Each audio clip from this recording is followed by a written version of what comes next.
Friends, આજે આપણે બનાવીશું ભરેલા મરચાના ભજીયા. તો ચલો શરૂ કરીએ. આમે ભરેલા મરચાના ભજીયા બનાવવા માટે 6 નંગ મરચા લીધા છે.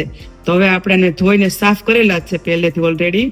તો આપણે એને જીરા પાડીને અંદરથી ડીટીયાનો નસોનો ભાગ કાઢી નાખવાનો છે. આ ડીટીયા રહેવા દેવાના છે. તો આ રીતે કાપો પાડી દેવાનો છે અને અંદર જે નસો હોય ને એ બધી કાઢી નાખવાની.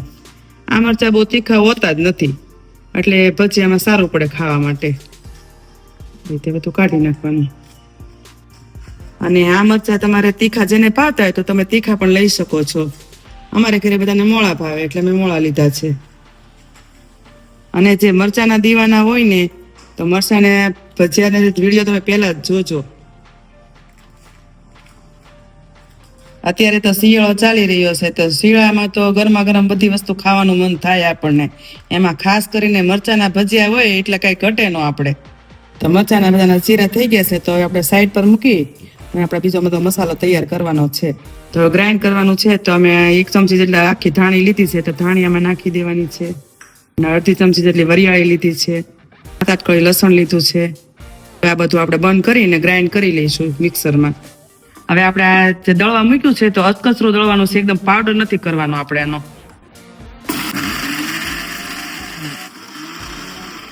તો આપણે ખોલીને જોઈ લઈએ તો આ બધું આપણે અધકચરું વટાઈ ગયું છે.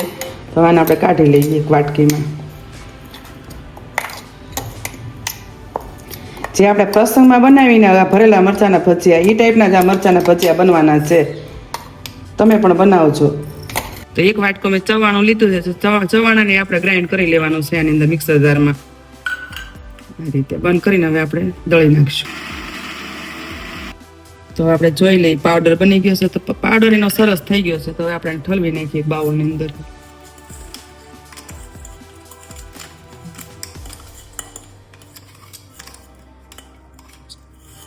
તો આપણે જે ધાણા ને લસણ ને એવું બધું પીસ્યું હતું ને વરિયાળી, એ બધું આમાં નાખી દેવાનું છે પાવડરમાં.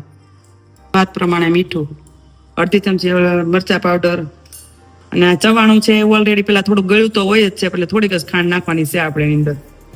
ચપટી હિંગ, અડધી ચમચી ગરમ મસાલો, થોડા લીલા ધાણા, અડધા લીંબુનો રસ, 1 ચમચી જેટલો તેલ નાખવાનું છે આમાં. તો હવે આ બધો મસાલો આપણે મિક્સ કરી લેવાનો છે બરાબર એક સરખો. બધો મસાલો આપણો મિક્સ થઈ જાય એટલે આપણે મરચાની અંદર બધું ભરી લેવાનો છે મસાલો. બધું ભરી લેવાનો છે.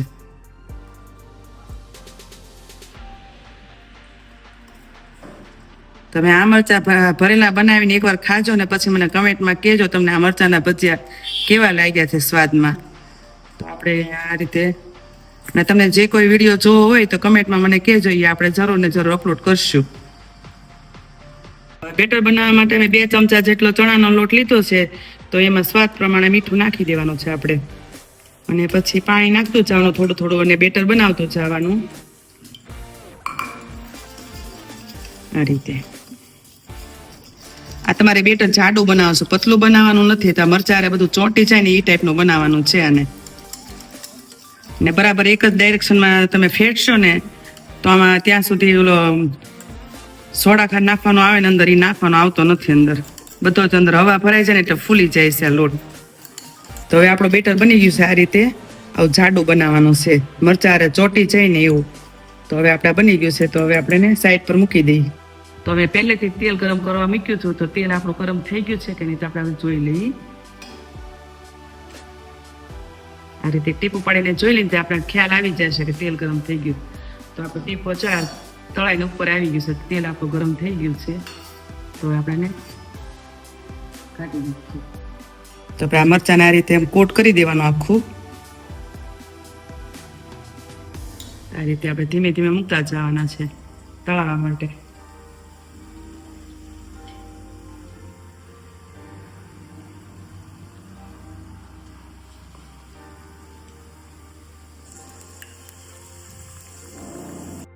તો હવે આપણે ધીમે ધીમે પલટાવવાના છે. જેટલા સામે ને એટલા જ મરચાં નાખવાના છે, એ કરે બધા નથી નાખવાના.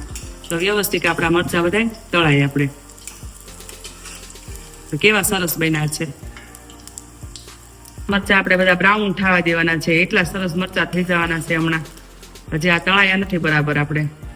ધીમે ધીમે તાપે આપણે તળતા જવાના છે, પલટાતા જવાના છે. એકદમ ક્રિસ્પી બની જશે અને સ્વાદમાં બહુ સરસ લાગશે. આ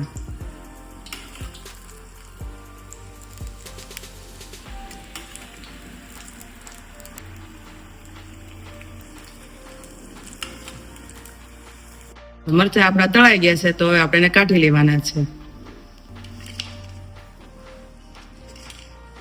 તમને અમારો વિડીયો જોવો ગમ્યો હોય તો લાઈક કરો, શેર કરો અને સબસ્ક્રાઇબ કરજો.